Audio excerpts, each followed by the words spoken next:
So, second to last day, 23. I think, if I'm correct. I have another Sheng-Xiao puzzle.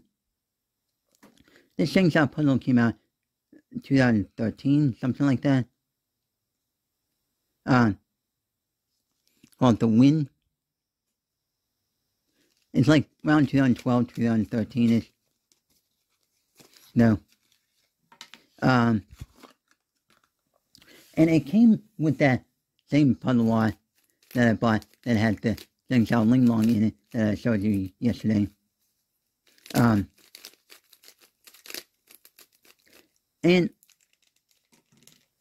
okay. So yeah, there's that.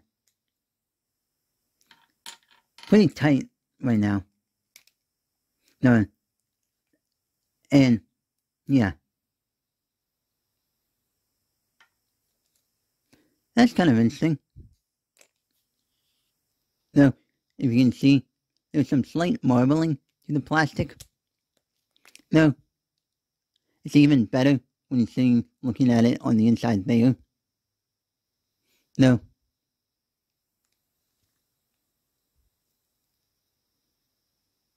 Which, basically some of the pigment, plastic pigment for the black, got mixed in with this, white,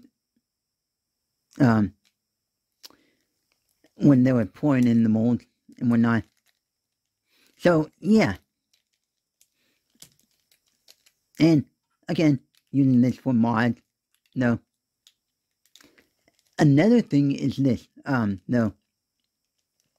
That Sheng-Xiao also released another 3x3 called the Aurora around the same time as this. Which has a very similar mechanism, no. And it's like when just looking at them both side by side, you can hardly tell a difference between the two different models. And it's also, this mechanism is the basis for like the Sheng-Xiao mirror cube, 3x3 mirror cube, and the Sheng-Xiao pure morphing, master morphings, the 3x3 master morphing, and whatnot. And it's also the, like, no, yeah, that's about it for right now. And so, yeah. And that concludes, like, day 23, if I remember correctly.